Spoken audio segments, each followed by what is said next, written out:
The broadcast is now starting. All attendees are in listen-only mode. Hello, everyone, and welcome to ACECRT's June webinar titled Roadmap Toward Retirement, courtesy of Principal Financial Group. We appreciate all of you taking the time to join us today. This webinar is part of our monthly webinar series, and today we will be taking a look at how you can determine if you are saving enough for retirement, the basics of investing and investment options available in the retirement plan, and how to stay on track to meet your goals. A few housekeeping items before we get started. Please note that in order to ensure everyone has the ability to hear the information presented by our speaker, everyone will be on mute during the webinar. During the presentation, feel free to write in any questions you have using the Q&A link on the webinar menu. Then at the end of the presentation, we will take some time to go through these. With that said, I'd like to introduce today's speaker, Al Andrade, Senior Employee Benefit Specialist at Principal Financial Group. Al has 14 years of experience in the financial services industry and is part of Principal's Education Services team, which focuses on the education and promotion of retirement plans. I would like to thank Al for joining us today, and with that said, Al, I'll now turn it over to you. Thank you, Christine. Welcome, everyone. Thanks again for joining us today. We're going to be covering some basic information about your retirement plan. Our presentation today is called the Roadmap Toward Retirement, tracking your plan for retirement. So let's get started. The three items that we'll cover today will be determine if you're saving enough. Make sure that you do your calculation. Try to find a way of calculating how much do you need for retirement. And also calculate if, based on your current savings, if you are going to have enough by the time you reach retirement. So remember, saving is very important. Everybody wants to retire, and when we retire, we need to replace our current income that comes from work with other sources of income. One of those sources is Social Security benefits, and as we know, Social Security is not going to be enough. As we have today, Social Security is going to pay only about 30 to 40% of our needs. Therefore, any shortages that you may have will have to come from personal savings. So make sure that you make that determination if you're saving enough. The second item is to review your investment choices. I will give some basic information about the different investment options that you may have available in your plan, as well as some basics about investing. And the final step is going to be stay on track. Some housekeeping items that you may do to ensure that you are up to date with your retirement account. So let's talk, folks, about determining if you're saving enough. Financial advisors agree that one should be saving around 10% of their pay throughout their careers, and the sooner that people start, the better it is. Some people may need more, some people may need less, but the sooner that start, the better it is. Some people may delay in savings for retirement. If you do that, you have to bump up your contributions to that retirement plan. So make sure that you understand that the sooner that you start, the better it is again. Let's review your organization's retirement plan. In this slide, please make sure that if you have any questions regarding the basic features of your retirement plan, you contact your local human resources person.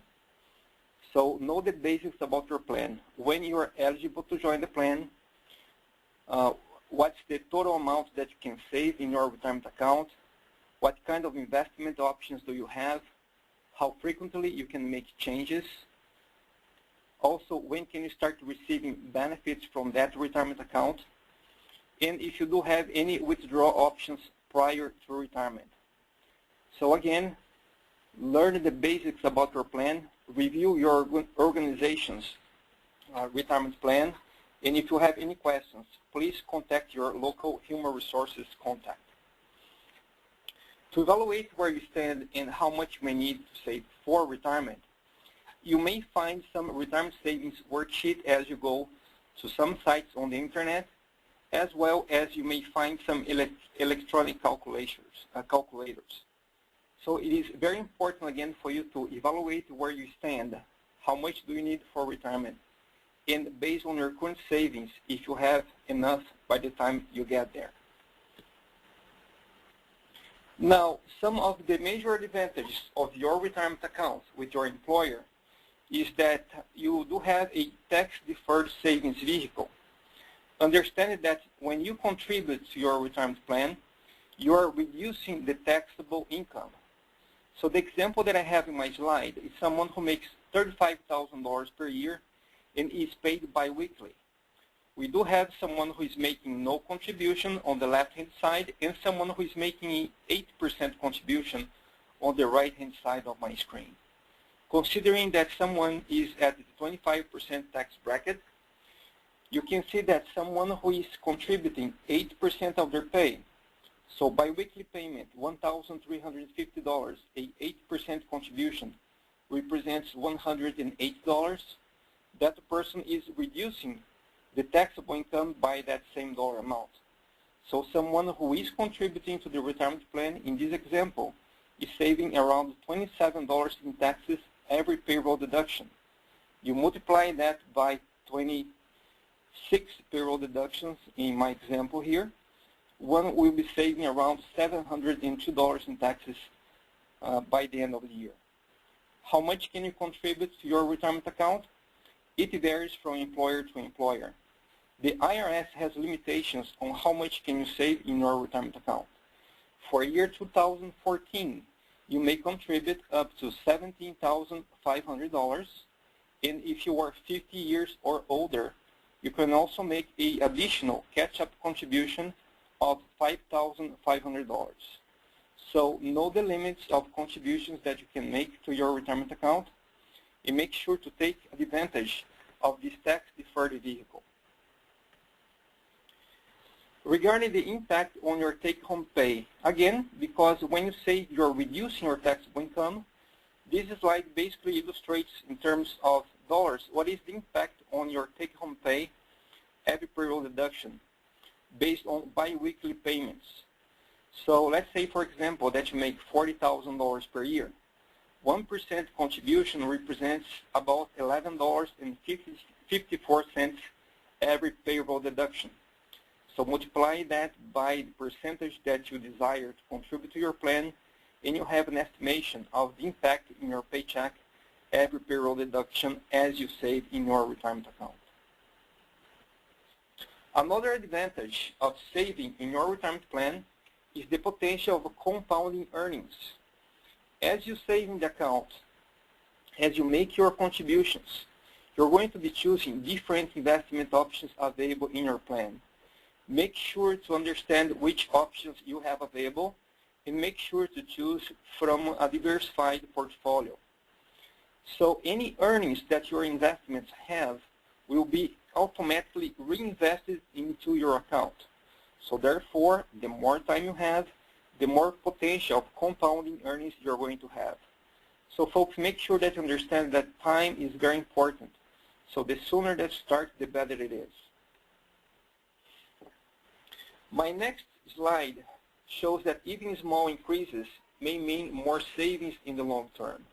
This is another example of compounding earnings. We have two individuals, Elaine and Philip. Both make around $35,000 per year, and they decided to save 8% of their pay in their retirement accounts. The only difference between Elaine and Philip is that Elaine makes an increase of 1% in her contributions per year for the next 5 years, or for the first 5 years. So actually, Elaine is saving 13% of her pay after 5 years of service. Using the compounding earnings potential on their contributions, and my example shows a 7% average rate of return, as you can see, Elaine is going to have a considerable dollar amount more than what Philip has, because she increased her contribution early in the game. So again, the idea here, folks, is that the sooner that starts, the better it is. Allow that money to compound in your retirement account for you. You may find some examples, again, of what is the potential of my savings if I start saving right now. So let's say that you make, in this slide, $35,000 per year, and let's say that you decide to save 10% of your pay. If your contributions make a 7% average rate of return, And if you have a 3.5% annual income increase, in 10 years, the potential savings in your account will be around $57,000. If you have 20 years to go, potential savings $194,000. And if you have 30 years to go, you have around $497,000. As you can see, folks, the impact on those contributions, you're going to notice the growth the more time you have. So as you can see, it is a huge difference from 10 to 20 to 30 years in savings for retirement. Again, the sooner that you start saving, the better it is. Now, let's talk about budgeting. Everyone knows what budget is, right? How many of you have sat down and done a budget for your income and expenses? Many people have never done that before, but it is an important step for you to take. Make sure that once you do your budget, that also you pay off your higher interest debt first. Many people in the past have very high debt in their credit cards, and credit cards do carry a very large or high interest rate. So make sure that after you do your budgeting, pay off your high interest debt first. If you can afford, pay cash whenever you can. So if you need to use credit cards, look for the best rates available. Also, only charge what you can afford to pay off each month. If possible, avoid incurring new debts. So folks, if you do have time, please do a budget. Verify what is your income, what are your expenses for a month, and then verify if there are areas where you can make adjustments to free up some money to eventually save more for yourself, for some things that you may want to do, as well as for retirement. So act now. Just understand, folks, that you can change your contribution amounts periodically in your retirement account. So reconsider how much you're saving today, or at least know how much you're saving right now. And if you can at all afford, please consider increasing your contribution by 1 or 2% on an annual basis. That way you're going to be boosting your potential savings for retirement. Therefore, you're going to retire more comfortably. Now, step number 2 of our presentation, let's talk about your investment choices available in your retirement account. Some of the basics when you talk about investments. Make sure that you diversify your investments. Diversification means that you're going to spread your money around different investment options that you have available in your retirement plan. Most likely, your retirement plan will involve investment options that are called asset classes. And those asset classes goes from investments with lower level risk, which are called bond funds, and investments with higher potential rate of risk, which would be stock funds. So make sure that you do a mix of stocks and bonds in your retirement account based on your specific situation. If you're choosing your own mix of investments, make sure also to rebalance your accounts periodically. Rebalancing means that once you make your asset allocation, meaning what's the percentage that I'm investing in each one of different investment options available, over time that initial allocation is going to change due to fluctuations in the stock market or the performance of those investments. By rebalancing your accounts periodically, you're going to be returning your allocation to the initial intention that you had when you got started. Also understand, folks, that we do have 2 types of risks when you invest. We have investment risk, which are the fluctuations of your account due to the changes in the stock market, and we also have inflation risk. Prices of everything that we buy will most likely go up over time. The average rate of inflation in the United States is around 2 to 3% per year. So therefore, make sure that you're aware of the inflation rates and try to invest money in investment options that may outperform the inflation rate. My next slide talks about market volatility. Some people try to change the market. When they see the different investment options, they verify which one is performing the highest, and they decide to move money over there. And when the stock market goes down, they decide to move the money around and try to chase the next one that's the best performer. This study from Ned Davis Research, published in January of 2014, shows that if someone had $10,000 invested in the S&P 500 index or Standard & Poor's 500 index from December of 1993 to January of 2014, that means a period of around 20 years. If you had your money invested at all times, the S&P 500 had a rate of return of around 7.11%. If someone moved the money out and back in again, but missed the best 10 days of the stock market, the rate of return is reduced now to 3.73%. And if you miss the best 20, 30, 40, or 50 days, as you can see, you have diminished results in your rate of return. So folks, missing the market is going to impact negatively your account. So make sure that once you choose your investment allocation, try to keep in mind that you're investing for the long term for your retirement. When you choose investments, ask yourself that question. What kind of investor are you? Are you someone who wants a faster way of start saving right now? Someone that may need some assistance in allocating your funds? Or you may be someone experienced, someone that may prefer to build your own portfolio, and someone who enjoys monitoring your own investment options. So those two types of investors we call here the do-it-for-me investor or do-it-myself. So what kind of investor do you think you are? If you are a do-it-for-me investor, we have a solution for you, which is what's called a target date retirement funds, where a financial institution will select investments for you based on your target date of retirement. If you are a do-it-myself investor, understanding the different asset classes and options available in your plan, and build your own portfolio. Now, step number 3 is stay on track. Let's do some housekeeping items here to cover regarding your retirement account. Remember, folks, stay focused on your retirement goals or your savings goals. Remember that when you save in your retirement account, you're paying yourself first.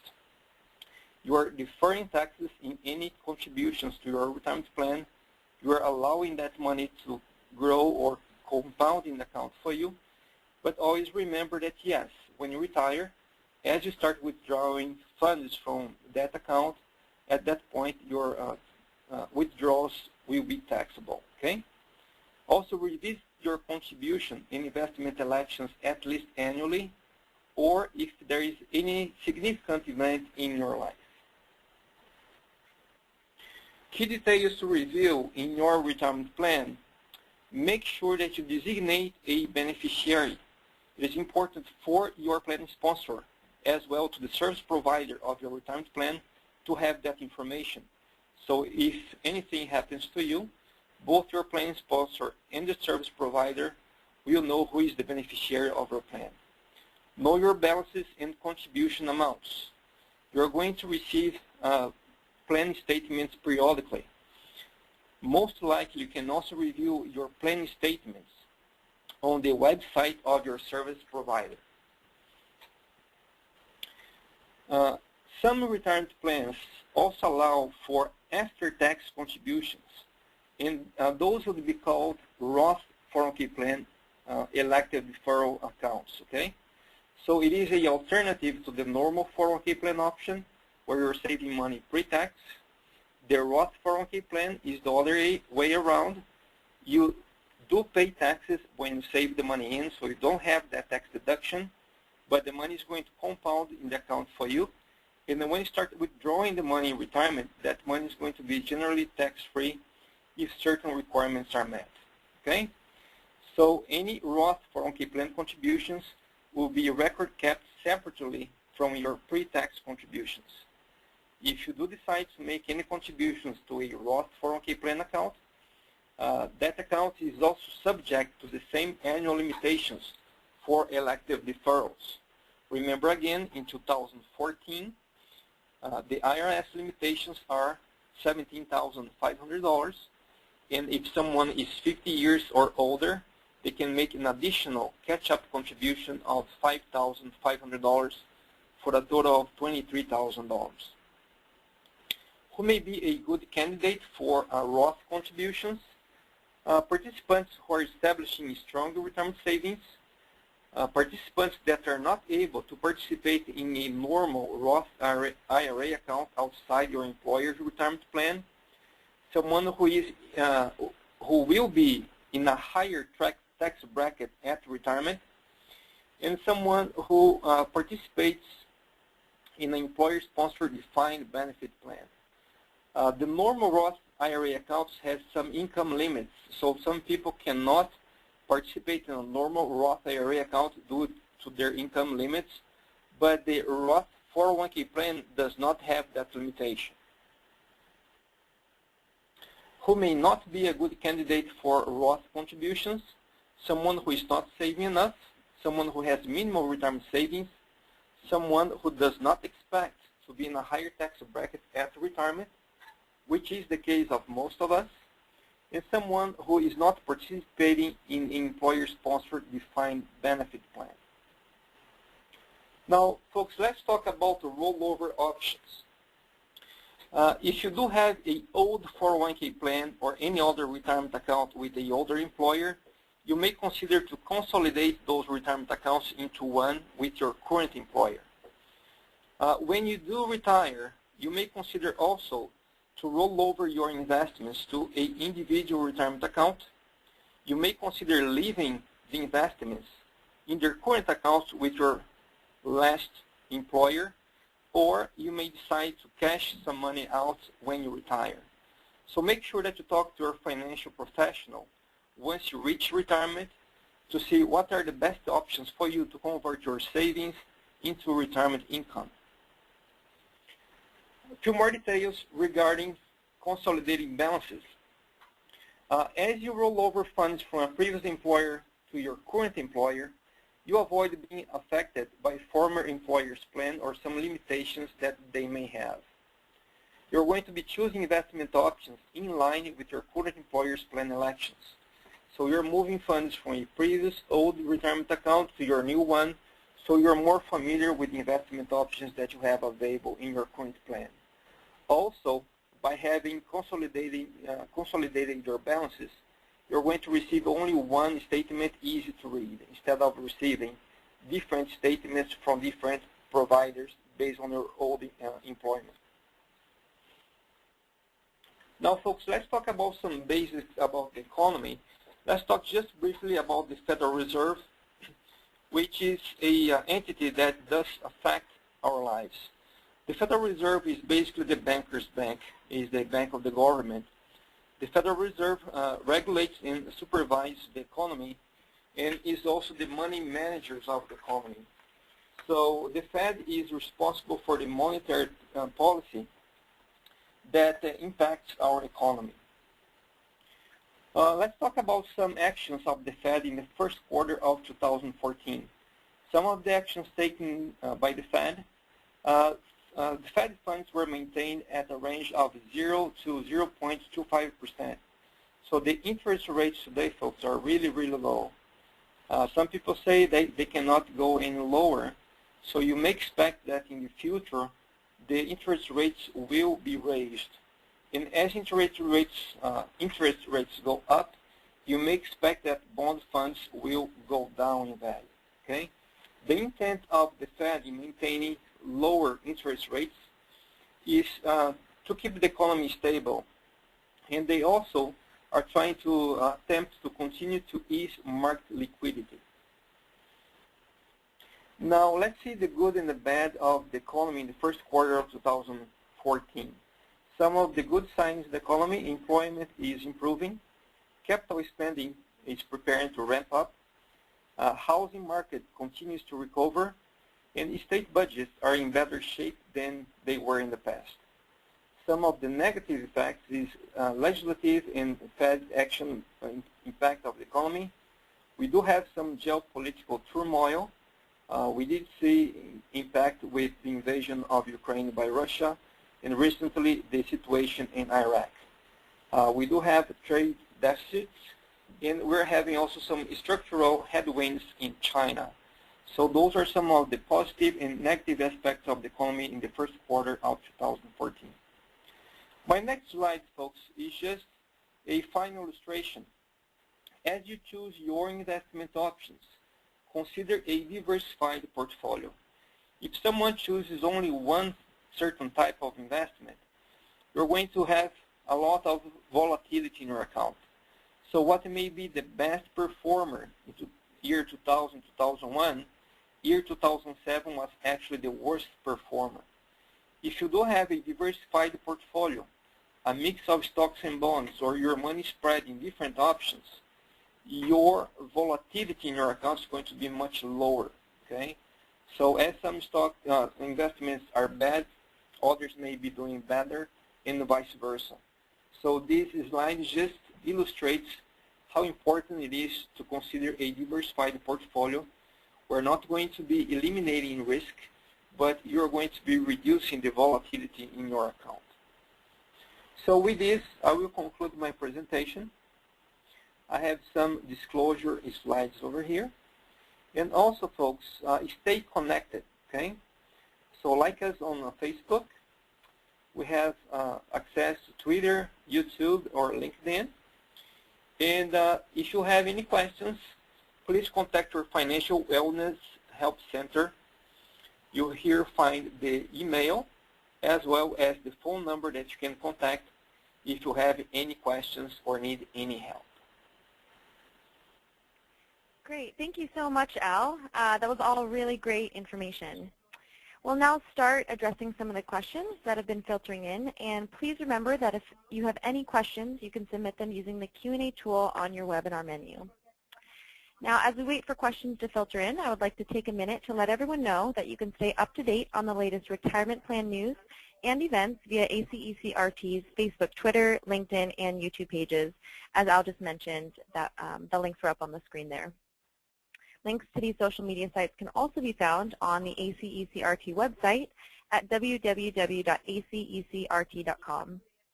In addition, this webinar is recorded, and the replay will be posted on the ACECRT website on the Education Center, as well as the ACECRT YouTube page within 10 business days. And we'll wait a few moments to see if any questions come in. And it doesn't look like we have any questions currently, so we will conclude our question and answer period.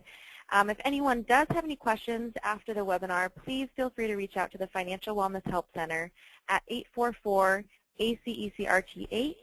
The number is up on your screen. That's also 844-223-2788. You can also email us at financialwellness@acecrt.com. I thank you all for joining us today. And once again, Al, I would like to thank you for taking the time to present today.